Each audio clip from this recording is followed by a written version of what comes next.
I'm Ben Meiselas from the MeidasTouch network. A former male staffer at the Herschel Walker campaign is now accusing the head of CPAC, Matt Schlapp, the Conservative Political Action Committee, of sexually assaulting him on October 19th during the Walker campaign, where the staffer was assigned essentially to chaperone Schlapp and to drive Schlapp to and from certain locations, including back from this bar that they were at on the evening of October 19th to the hotel, the Hilton in Atlanta, where Schlapp was staying at. The staffer alleges what took place was that it began at the Manual Tavern, a bar in Atlanta, where Schlapp started drinking heavily, and then it's alleged that Schlapp was coming on to the staffer at the bar. The staffer then alleges that he drove Schlapp back to the hotel, as he was required to do. He was the designated driver. And in the car, Schlapp grabbed his genitals and sexually assaulted him in the car on the way to the Hilton Hotel where Schlapp was staying in Atlanta.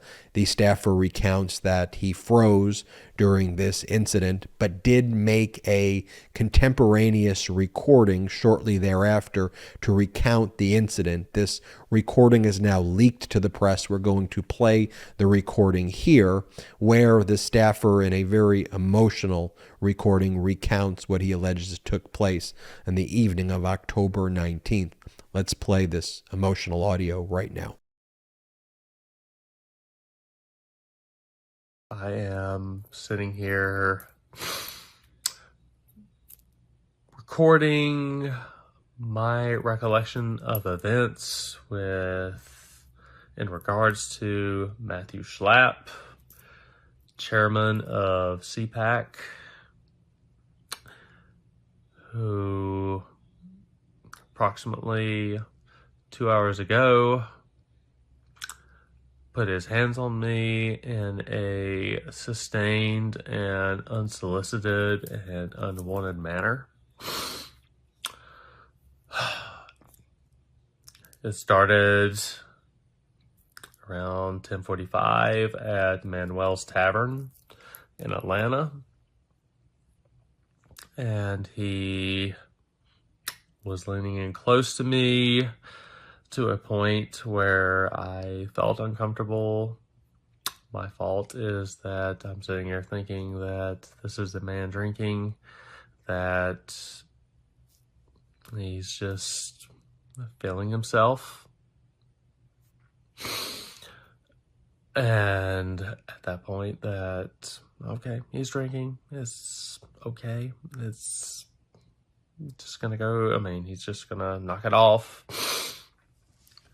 But me being his ride back to the Hilton Garden Inn there by the Atlanta airport,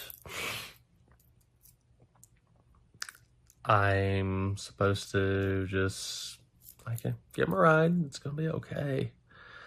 And then the next thing I know, in the course of that ride, he is reaching over and grabbing my junk in a protracted manner along the entire ride. And to my shame, I did not say no or stop, but God knows it was not a wanted advance. Here is just my account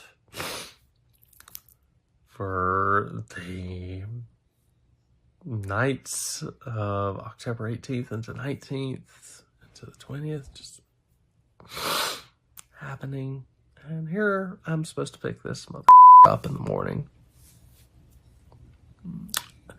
and just sit there and pretend like nothing happened. The Daily Beast is also reporting that there were text messages that were then exchanged between the staffer and Schlapp. Specifically, the Daily Beast writes that at 7:26 a.m. the next morning, October 20th, Schlapp sent a text message saying to the staffer, quote, "I am in the lobby." The staffer then reported what had occurred the night before to his supervisor. The supervisor said, "You don't have to drive Schlapp," and remove the staffer from driving responsibilities. After that call with his supervisor at the Walker campaign, the staffer sent Schlapp a text that said, quote, "I did want to say I was uncomfortable with what happened last night. The campaign does have a driver who is available to get you to and from the airport," he texted. And then Schlapp responded, "Please give me a call," followed by a number of phone calls thereafter. It says Schlapp then called him 3 times over the next 20 minutes. The staffer did not answer or return the calls, Daily Beast reports. And then Schlapp sent another text message asking him to, quote, "Look into your heart and call back." Specifically, the message says, quote, "If you could see it in your heart to call me at the end of the day, I would appreciate it." Schlapp texted at 12:12 p.m., quote, "If not, I wish you luck on the campaign, and I hope you keep up the good work." It is then alleged the staffer never called back and has not communicated with Schlapp since. The staffer tells the Daily Beast that he is considering all legal options, especially if Schlapp is going to deny the allegations. Indeed, Schlapp has denied the allegations, said that Schlapp will also be looking into legal action. I suppose that means against the Daily Beast as well, but Schlapp strongly denies the allegations. It should also be noted that Schlapp and his wife, Mercedes Schlapp, who are very powerful people in the right-wing MAGA extremist world, they throw those CPAC events, especially the one over the summer that says we are all domestic terrorists, and that has those booths where they have people dressed up as insurrectionists who they call political prisoners in the booth, and then people show up and they're supposed to kiss the hand of the insurrectionist, the person acting like the insurrectionist. But I think they actually used actual insurrectionists who pled guilty, like Marjorie Taylor Greene went into the booth and then kissed the hand of the insurrectionist in the booth where they call them political prisoners. That's the event that Schlapp holds. But him and his wife, Mercedes Schlapp, are known as very strong anti-LGBTQ proponents, opposing equality amongst the LGBTQ plus community and supporting legislation that would be very, very harmful to the LGBTQ plus community at state, local, and federal levels, as well as supporting cases that go before federal courts, including the Supreme Court, that would ultimately take away the rights of people in the LGBTQ plus community. It's also notable, and you may recognize the name Matt Schlapp, because Matt Schlapp and his wife Mercedes Schlapp held the Christmas party that a number of Supreme Court, at least Brett Kavanaugh, a number of Supreme Court justices, including Brett Kavanaugh, the MAGA extremist justices, attended. Brett Kavanaugh was there. Matt Gaetz was at the event. George Santos was at the event before the New York Times reported about all of the George Santos fraud that had taken place. So that is who Matt Schlapp is. Want to read for you some of these tweets that were posted. Mrs. Betty Bowers tweets, "So weird that Mercedes Schlapp is so against gay marriage since she's in one," is what Betty Bowers writes.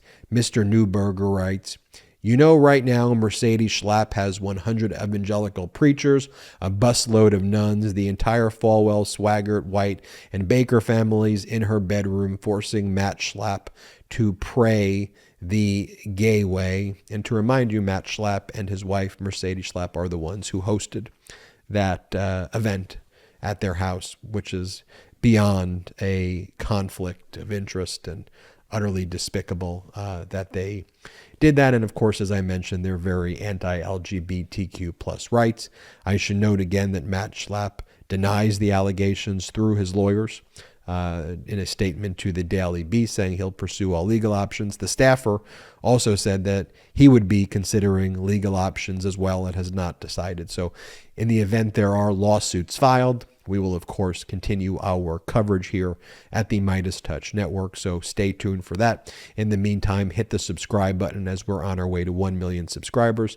Thanks to your support. Also, check us out at patreon.com/MeidasTouch, patreon.com/MeidasTouch. We have lots of exclusive content you can only get there, but most importantly, help grow this independent media platform. Until next time, I'm Ben Meiselas. MeidasTouch is unapologetically pro-democracy. And look, we know you are too. So please make sure you check out our best-selling shirt and our best-selling gear, the unapologetically pro-democracy gear.